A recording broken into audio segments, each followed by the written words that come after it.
Flores del Carmelo, día 8 de mayo. El siervo de Dios. Buenaventura de la Madre de Dios. Nació este siervo de Dios en Orduña, perteneciente a la provincia y diócesis de Vitoria en el año de 1578, siendo sus padres don Rodrigo del Barrio y doña María de Sojo, matrimonio de calidad en ejecutorias de hidalguía, pero que la fortuna les había sido adversa y su compañera era la pobreza.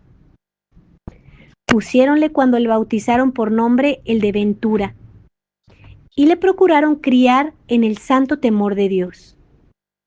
Diéronle la mayor instrucción posible, enseñándole a leer y escribir, cuentas y algunos principios de gramática, con la mira de que al crecer les ayudara a sufrir su pobreza y sus efectos no fueran tan hirientes. Desde niño descubrió un natural dócil, inclinado al bien y hábil en el entendimiento para emprender cualquier facultad. Además descubrió un corazón generoso y magnánimo y un tanto desapegado a los suyos. Y como consecuencia a vivir en cualquier parte, aunque fuera pasando trabajos, mostrándoles siempre buena cara. Daba la sensación de que había hecho amistad íntima con ellos, por lo que toda la vida fueron sus compañeros inseparables, dándoles con creces empleo bien cumplido a su paciencia. Tenía en México un tío muy rico y sus padres, deseando salir de aquella agobiante miseria en que se desenvolvían su vida, pensaron mandar a su hijo a la América. Aunque el cariño natural les coartaba sus deseos, no contribuyendo poco al temor a la prolija navegación que previamente tenía que pasar antes de llegar a su destino, después de renunciar a volverlo a ver. Después de muchas fluctuaciones, se determinaron a proponérselo, lo que inmediatamente fue aceptado. Esta espontaneidad en aceptar el ofrecimiento les llenó de amargura, estando arrepentidos de habérsela hecho. Pero el animoso joven les alentaba y cada día que pasaba sin embarcar le causaba pena. Viéndole tan determinado a partir, le bendijeron, para que en tierras extrañas buscara su fortuna. Unos 15 años tendría cuando se despidió de sus padres, con la casi certeza de que más nunca los volvería a ver.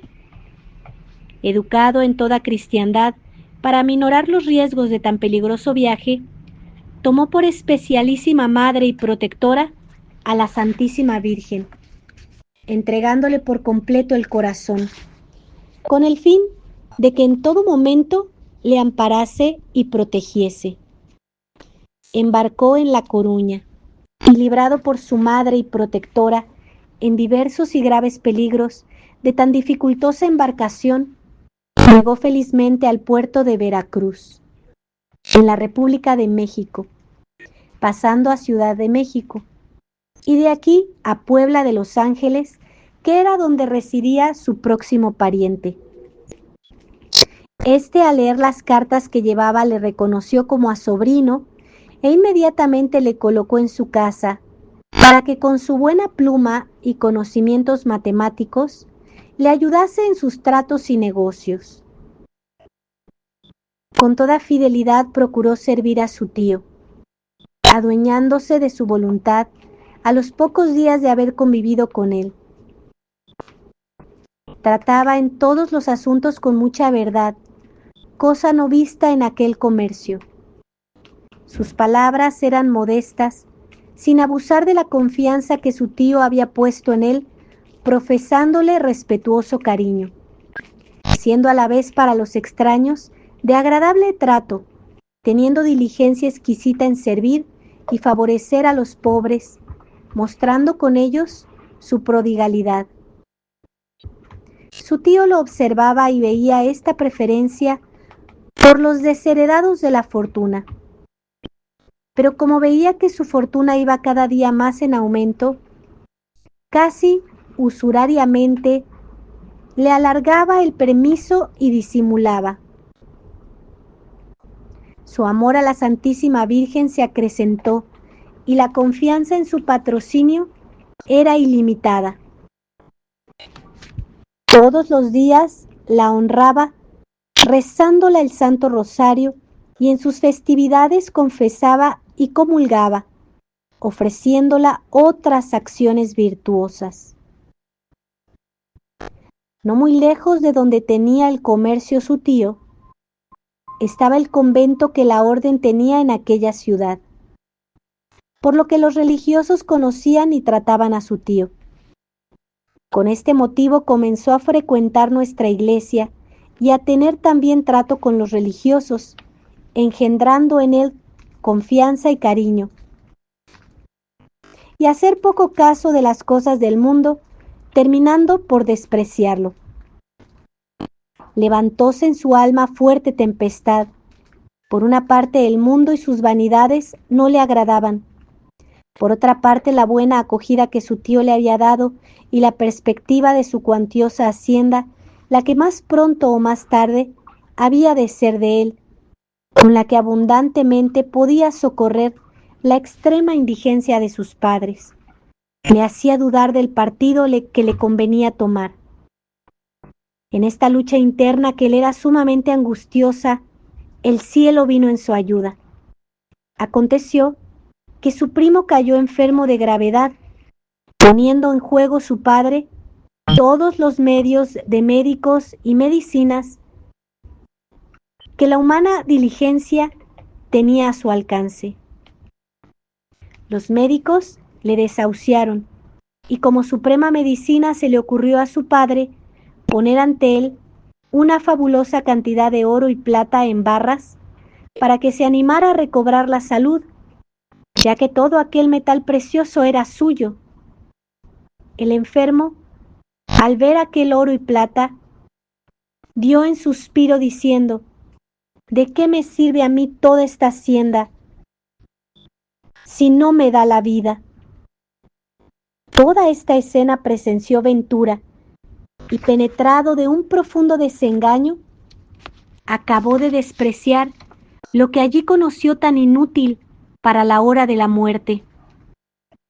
Resueltamente, después de la escena narrada, se fue a su tío y le notició cómo estaba dispuesto a abandonar el mundo y hacerse religioso carmelita descalzo. Esta firmeza en su determinación admiró a su tío, ya que en él había depositado su cariño y confianza, por lo que le arguyó haciéndole ver el amor que toda la familia le profesaba, lo mucho que todos sus amigos le querían por su buen trato, y sobre todo le recordó la suma pobreza de sus padres. Todas estas razones no hicieron mella en el corazón del esforzado joven, superándolas el desengaño del mundo. Fiado en el auxilio de Dios y haciendo caso omiso de los inconvenientes que se pudieran presentar, resueltamente se fue a nuestro convento, pidiendo el hábito, lo que con gozo le fue concedido. Se daba el caso que entonces el noviciado estaba en la misma ciudad de Puebla, de Los Ángeles, por lo que a los 19 años, poco más o menos, comenzó su noviciado. Desde el primer día de novicio, dio muestra de ser otro hombre, y el que en el mundo parecía honesto y virtuoso, en la orden aparecía santo y perfecto. Llevado del amor que profesaba a la Santísima Virgen, quiso llamarse en la orden Buenaventura de la Madre de Dios. En la observancia regular, más que correr, daba la sensación de que volaba. Siendo tales sus penitencias, su puntualidad, modestia y silencio, que parecía eran hábitos adquiridos en mucho tiempo, y no virtudes que comenzaban a dibujarse en un alma que comienza la carrera de la santidad. El Padre Maestro, viéndole particular entre todos, quiso probarle para cerciorarse si todo aquello que en el exterior se veía era realidad o apariencia. Paseando los novicios cierto día en la huerta, encontraron un sapo repugnante, ya en estado de putrefacción, haciendo todos ademán de horror. El padre maestro ordenó al hermano Buenaventura que le cogiera con la mano y que lo tuviera en ella por algún rato, lo que ejecutó sin la menor contradicción, venciendo generosamente la repugnancia natural, y al mandarle tirarlo, le riñó por presumido, dándole materia de mayor mérito en las obediencias que fervorosamente había practicado.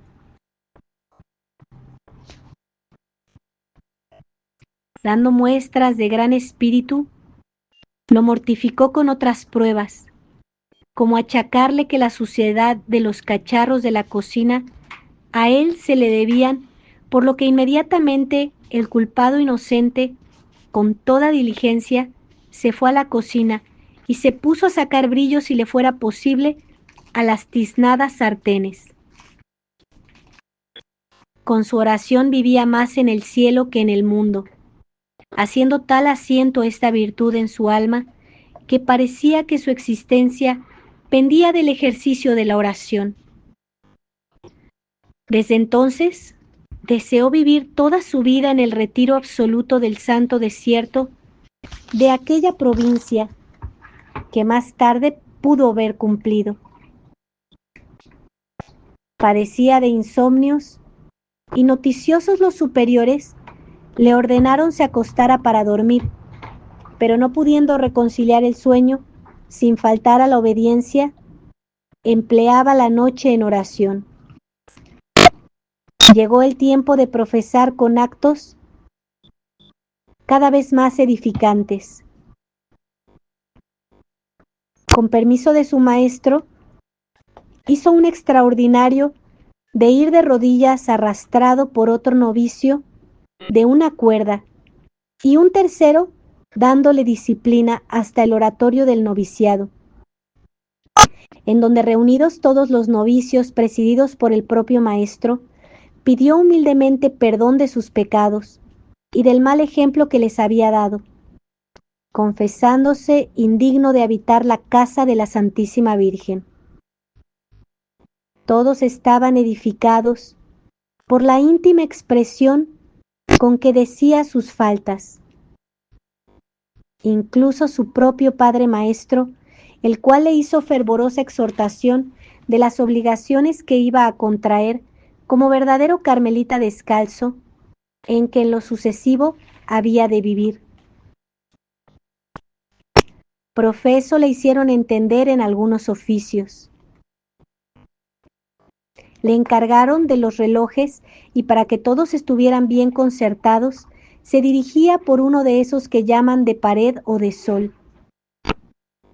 El padre maestro, que estaba persuadido de los quilates de virtud que atesoraba su nuevo profeso, le dijo: «Vaya, hermano, componga ese reloj y dígale al sol que salga el tiempo que fuere menester». Oída la voz de la obediencia, se fue a la ventana y mandó a las nubes que se dividieran lo necesario para dar paso al sol. Y el efecto fue que las nubes se dividieron, dando un rayo del sol en el reloj de pared, pudiendo ver la hora exacta, y después continuó el cielo nublado. También le encargaron la portería, a pesar de su juventud y del poco tiempo que llevaba de profeso. Y sucedió que un día, a prima noche, llaman a la portería encontrándose dolorosamente sorprendido de que la que llamaba era una mujer que le solicitaba al pecado. El valeroso portero cierra precipitadamente y con violencia la puerta, exclamando que primero moriría que cometer pecado, y apresuradamente se fue a la iglesia para dar gracias a Dios de verse libre del peligro y pedirle nuevas fuerzas para salir siempre victorioso de toda clase de tentaciones. Terminados los estudios de la carrera eclesiástica y ordenado de sacerdote, le hicieron maestro de novicios. Y mientras ejerció este oficio, no se cuidaba de que fueran muchos los novicios, diciendo que la utilidad de la orden no estaba en que fueran muchos, sino en que fueran buenos religiosos.